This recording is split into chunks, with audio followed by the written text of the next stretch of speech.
mes amis, on continue de vivre à travers le récit des Actes des Apôtres. Et c'est vraiment le début que nous avons aujourd'hui, le début des Actes, où il s'adresse à Théophile. Dans mon premier livre, j'ai parlé de tout ce que Jésus a fait et enseigné depuis le commencement, jusqu'au jour où il a été élevé au ciel, après, dans l'Esprit Saint, avoir donné ses instructions aux apôtres qu'il avait choisis. C'est comme un testament, hein? On sent que c'est un moment où c'est un départ, mais il y a deux types de départ dans ce texte-là. Il y a Jésus qui s'en va au ciel, puis il va avoir le départ des disciples vers la Galilée pour faire la suite. Alors c'est l'action même du Christ qui va s'accomplir à travers cette visite qu'ils vont aller faire en Galilée. Mais ils ne le feront plus comme ils le faisaient quand ils étaient avec Jésus, parce que maintenant, Jésus, il est dans leur cœur, il est dans leur être. Puis là, il leur a fait une promesse qui est celle de l'Esprit Saint. Alors, restez là, jusqu'à ce que l'Esprit vienne. Alors, je ne sais pas où on a nous à rester pour que l'Esprit vienne, mais il faut qu'on reste là. Il leur avait donné bien des preuves, puisque pendant 40 jours, il leur était apparu et leur avait parlé du royaume de Dieu. Alors, voyez-vous, c'est l'Écriture qui l'annonce. Et là, au cours d'un repas qu'il prenait avec eux, il leur donna l'ordre de ne pas quitter Jérusalem, mais d'y attendre ce que le Père avait promis. Alors, c'est sûr que ce repas doit ressembler à quelque chose qui est eucharistique. Et là, il leur nomme. Il leur disait, « C'est la promesse que vous avez entendue de ma bouche. Jean a baptisé avec de l'eau, mais vous, c'est dans l'Esprit Saint que vous serez baptisés d'ici quelques jours. » C'est pas long, hein? Puis, on peut rendre grâce au Seigneur que ça n'a pas été long, parce que pour eux, ça a dû paraître une éternité. L'état dans lequel ils étaient, cette séparation de Jésus, qu'est-ce qui va nous arriver? Ils ont été pas mal dans la peur, jusqu'à temps que leur arrive l'Esprit Saint, qui les a à la fois confortés et qui les a mis dans l'affirmation. Puis là, il y en a un qui dit, « Mais c'est-tu bientôt qu'il va être établi le règne en Israël? » Mais eux, ils s'attendent toujours à quelque chose de très politique, qu'ils retrouvent leur place privilégiée qu'ils avaient dans la Jérusalem ici.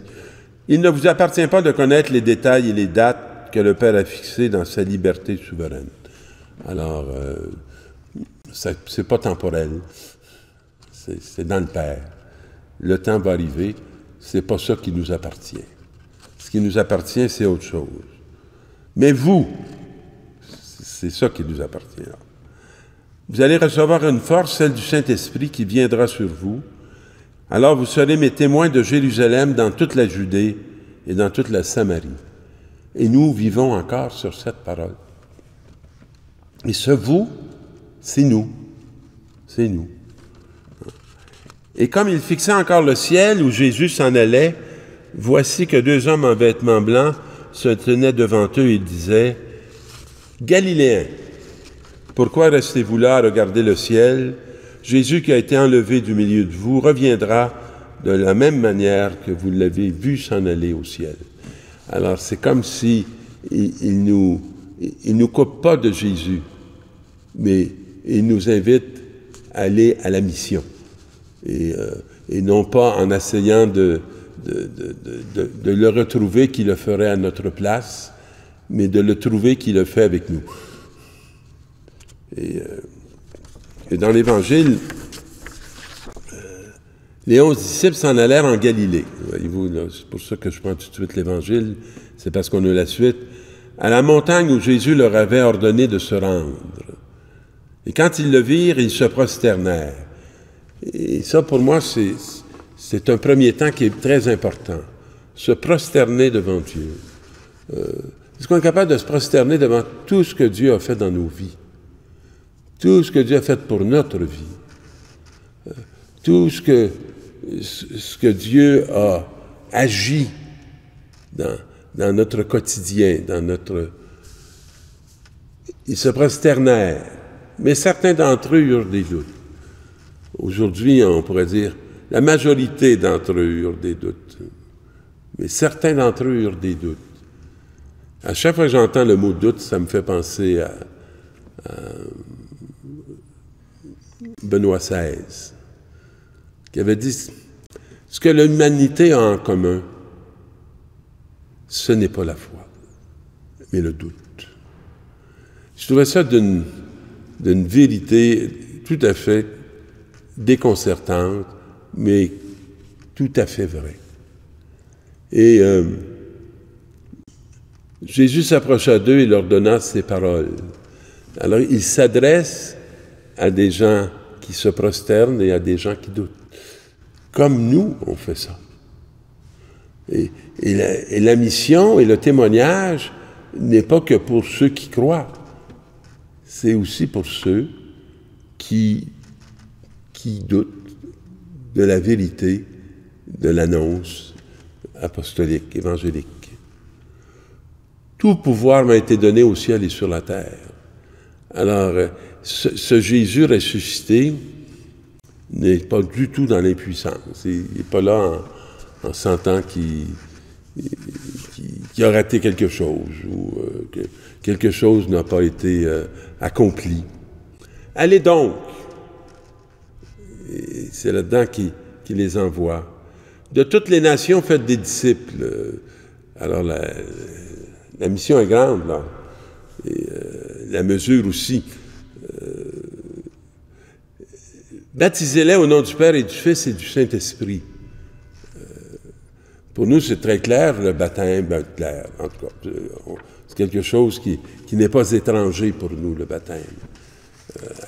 Et à cette époque-là, on commençait à entendre ce mot-là, cette réalité-là. Puis c'est eux qui devaient le faire connaître. Et c'est eux qui devaient conduire au désir du baptême. Et apprenez-leur à garder tous les commandements que je vous ai donnés. C'est pas un choix aléatoire. C'est un accueil qu'on doit faire, les commandements qui nous ont été donnés. Ça n'a pas le même poids qu'une autre réalité. Et moi, ça c'est bouleversant ça, je suis avec vous tous les jours jusqu'à la fin du monde. Alors moi, j'aime bien m'en rappeler plusieurs fois par jour, parce que on peut se demander s'il se passe quelque chose, comme mon professeur de philosophie qui disait « Moi, je ne sais pas si ce que je donne, ça vaut la peine. Je ne sais pas si c'est reçu. J'ai l'impression de rien faire. Je serais plus utile à balayer un plancher. » Dans mon cœur à moi, je me disais « Vous balayez le plancher de l'esprit de vos élèves. Hein? Vous enlevez une poussière pour qu'il y ait une grâce qui puisse y entrer. Alors, et moi, je suis avec vous tous les jours jusqu'à la fin du monde. Alors, mon impuissance ou mon incapacité n'atteint pas celle de Jésus, qui est là, lui aussi, et je ne suis pas seul en mission. Je suis avec lui. Je suis avec l'Église tout entière. Alors, mes amis, prenons notre place, puis allons annoncer la bonne nouvelle.